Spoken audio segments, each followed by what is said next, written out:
What if the greatest award of your life did not come with a trophy, a red carpet, or flashing cameras, but with a tiny heartbeat that almost slipped away? Tonight on Update X24H, we are not talking about a scandal, a breakup, or the usual entertainment drama. We are talking about something much quieter and far more powerful. For the first time, Yulong opens up about his child with young Mei Mei, and how one little girl turned their world of scripts and spotlights into a classroom of courage, patience, and unconditional love. Stay with me because this is not just their story. In many ways, it is all of ours. For years, Yulong and young Mei Mei existed for most people as names on a screen. Trending topics, red carpet favorites, the familiar faces that filled magazine covers and fan edits. Their lives seemed perfectly arranged, wrapped in the glow of stage lights and camera flashes. But on this particular day, when they sat down in a quiet studio with nothing more than 2 chairs and a camera, something shifted. This was not about promoting a drama or announcing a brand deal. It was about opening a door that had always remained closed. As they began to speak, the distance between celebrity and audience slowly disappeared. The language of ratings and box office numbers faded, replaced by something much more human. They were no longer headlines. They were simply 2 parents, carrying a story full of fear and hope, trying to find the courage to turn private pain into honest words. In that moment, the public did not just see them, they felt them. The story moved from entertainment news into the tender space of shared humanity, where hearts recognize one another. Every life has a before and an after, divided by a single conversation. For Yulong and young Mei Mei, that moment arrived in a quiet consultation room, with the soft hum of hospital machines in the background. The doctor's words were careful but unavoidably heavy. Their baby's heart was not developing as expected. There were diagrams, measured explanations, and statistics that sounded cold against the warmth of the future they had imagined. A percentage was placed on their child's chances, as if a life could be reduced to numbers. For a few seconds, the world seemed to hold its breath. Behind the medical language lay a question that no parent ever wants to face. Should they continue knowing the risks or step back in the name of safety? Yulong describes the feeling of having the ground pulled from beneath him. Everything he thought he understood about control, success, and planning dissolved.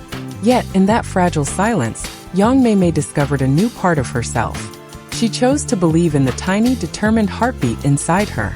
It was the day everything changed, not only for their child but for who they were becoming.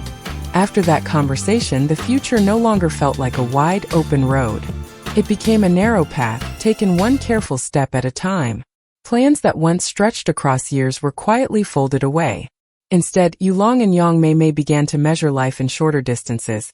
The next appointment, the next scan, the next night of sleep, if sleep came at all. They learned to wake up each morning not with certainty, but with intention. Some days were unexpectedly calm, filled with small reassurances and gentle updates. Other days brought new worries, fresh questions, and long hours sitting in waiting rooms where time moved painfully slowly. They realized that strength did not always look dramatic. Sometimes it was simply getting out of bed, answering another phone call from the hospital, or choosing to speak kindly to each other when both were exhausted. Living one day at a time did not mean they stopped dreaming. It meant they had to hold their dreams more gently, with an awareness that nothing was guaranteed. In the process, they discovered a quiet resilience, an ability to keep going, even when they could not see far ahead. In seasons of uncertainty, survival often hides in the smallest of habits. For Yulong and young Mei Mei, these habits became lifelines. On difficult evenings, when fear felt particularly close, Yulong would sit down with a notebook and write a short message to his daughter. He wrote as if she could read them one day. Simple lines about how much they believed in her, how proud they were of every tiny step forward. The words did not change the medical reports, but they anchored his heart when it threatened to drift into despair.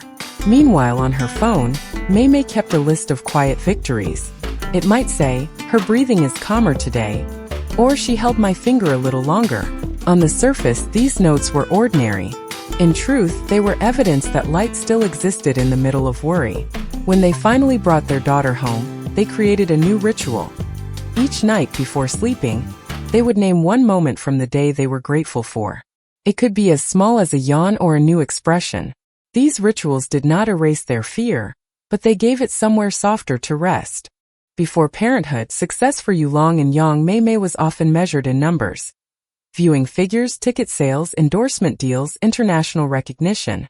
Their schedules revolved around scripts, sets, rehearsals, and premieres. Yet standing at their daughter's hospital bed, watching her chest rise and fall, those measures suddenly seemed distant. A new definition of success began to form, one that had nothing to do with applause and everything to do with presence. Success became being there for another late-night check-up, gently soothing a restless child, or learning how to prepare medication correctly. It was choosing to cancel a meeting so they could stay an extra hour by her side. It was discovering that a single genuine smile from their daughter meant more than any trending topic. For Mei Mei, walking onto set felt different after that. She carried not just lines and choreography, but a deeper understanding of what truly mattered. For Yulong, each project was no longer just an opportunity for visibility, but a means to provide stability for his family. The spotlight had not disappeared, but it no longer defined them.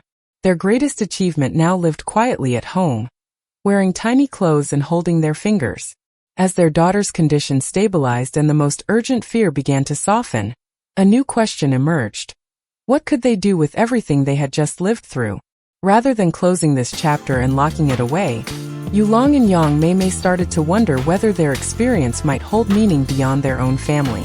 They began to reach out discreetly, speaking with medical professionals and charitable organizations about how they could support other children facing similar health challenges. Their aim was not to create a spectacle, but to listen first and understand where help was truly needed. In private, they discussed the possibility of funding treatment for families who could not afford it, or using their influence to gently raise awareness without turning anyone's pain into a story for entertainment. They recognized that not every parent has the platform or resources that they do. What they had walked through had been deeply personal and painful, but if sharing parts of that journey could ease someone else's burden, then their suffering gained a new, quiet purpose. It was their way of honoring the difficult nights, transforming them into a source of light for others. When asked what they hoped people would take away from their story, Yulong and young Mei Mei did not speak about bravery in grand terms. Instead, they spoke about permission, the permission to be afraid, to feel overwhelmed, to not have all the answers. They wanted people to know that loving deeply often means living with uncertainty, and that it is all right to admit when the weight feels too heavy. They emphasized that there is no such thing as a perfect parent. There are only parents who keep trying, even on the days when they feel they are failing. Their journey taught them that strength and vulnerability can exist in the same moment. A father holding back tears while staying calm for his family. A mother smiling for her child even when her heart is racing. Above all, they hoped their story would remind others that every life, no matter how fragile, has the power to teach extraordinary lessons. Their daughter, without realizing it, had become their greatest teacher. Through her they learnt to slow down, to notice the quiet beauty in ordinary days, and to cherish the simple gift of being here together for one more day.